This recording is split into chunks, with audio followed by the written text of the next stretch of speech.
Pada kesempatan ini, kami dari kelompok 3 akan menjelaskan infografis kami yang berjudul Analisis Pengaruh Bahasa Belanda dalam Ejaan Bahasa Indonesia pada Iklan Komersial. Dalam video ini, kami akan membandingkan 3 iklan untuk melihat pengaruh bahasa Belanda pada ejaan bahasa Indonesia. Yang pertama, ada iklan Sarinah yang muncul pada tahun 1968. Iklan ini masih menggunakan ejaan lama, yaitu ejaan Republik atau ejaan Suwandi. Beberapa ejaan bahasa Belanda yang masih digunakan dalam iklan ini terdapat J untuk huruf Y dalam kata yang dan mengasihkan. Kemudian ada CH untuk KH dalam kata akhir. Kemudian ada TJ untuk C dalam kata cermat dan cepat. DJ untuk J karena tidak ada huruf J dalam bahasa Belanda. Penggunaan OE untuk huruf U tidak lagi digunakan. Penggunaan kata assortiment yang merupakan kosakata Belanda yang berarti kumpulan produk yang ditawarkan untuk dijual. Hal ini menunjukkan bahwa meskipun Belanda sudah tidak lagi menjajah Indonesia, jejak pengaruhnya masih bertahan terutama dalam penggunaan bahasa untuk beberapa tahun seterusnya. Selanjutnya ada iklan Nutrisari yang dimuat di koran Kompas pada tahun 1979.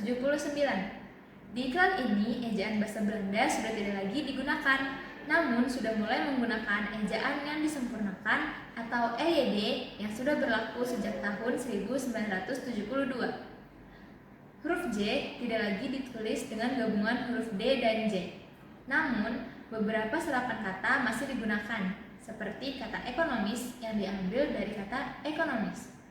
Hal ini menunjukkan bahwa bahasa Belanda lambat laun tidak memiliki pengaruh yang besar terhadap kebahasaan di Indonesia.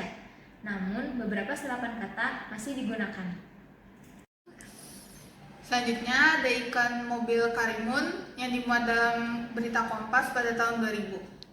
Kata-kata yang digunakan dalam iklan tersebut menjadi lebih modern dan singkat. Tidak ada lagi ejaan lama maupun serapan bahasa Belanda.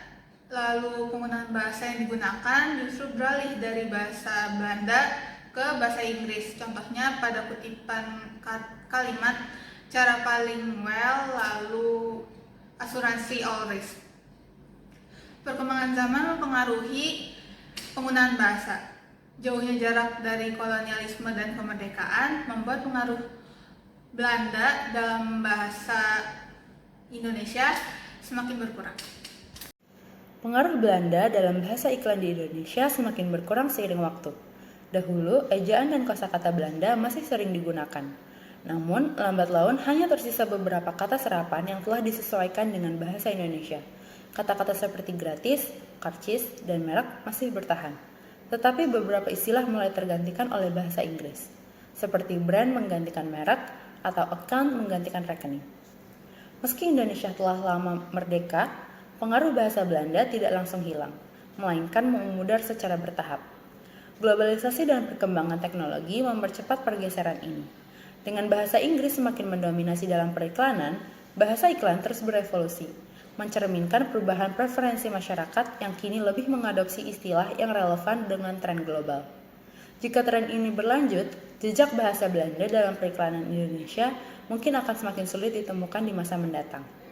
Sekian penjelasan mengenai analisis pengaruh bahasa Belanda dalam ejaan bahasa Indonesia pada iklan komersial. Terima kasih.